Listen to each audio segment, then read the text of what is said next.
एक सांप्रदायिक संगठन सनातन संस्था ने भारत मंडपम में सनातन राष्ट्र शंखनाद महोत्सव आयोजित किया। उस महोत्सव में केंद्रीय मंत्री गजेंद्र सिंह शेखावत, श्रीपद नायक, संजय सेठ और दिल्ली की सरकार के वो दंगाई मंत्री जिन पे केस चला था दिल्ली में दंगा उकसाने का, वो भी संस्कृति मंत्री हैं, दुर्भाग्य है दिल्ली का, कपिल मिश्रा मौजूद होते हैं। उस कार्यक्रम में मुसलमानों के जबरन सामूहिक धर्मांतरण की बात होती है।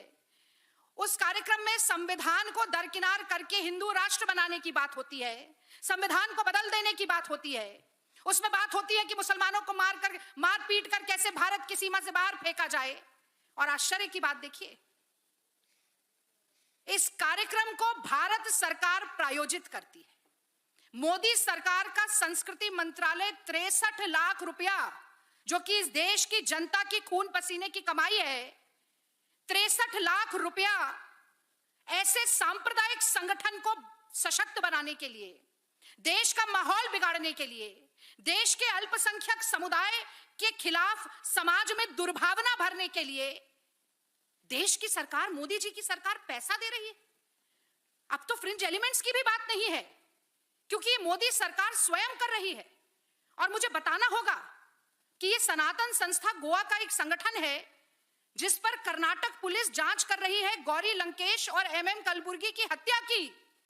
तो अब मैं सीधे सीधे 3-4 सवाल पूछना चाहती हूं कि एक ऐसे कार्यक्रम में जहां नारे लगे हों कि भारत तेरे अब्बू की जागीर नहीं है, जहां नारे लगे हों कि ये हम बनाम वो की लड़ाई है, जहां नारे लगे हों कि संविधान को छोड़कर हिंदू राष्ट्र बनाना है, जहां पर नारे लगे हों कि मुसलमानों को भारत की सरजमीन से भगाना है, ऐसे कार्यक्रम के लिए मोदी जी की सरकार ने 63 लाख रुपए क्यों दिए?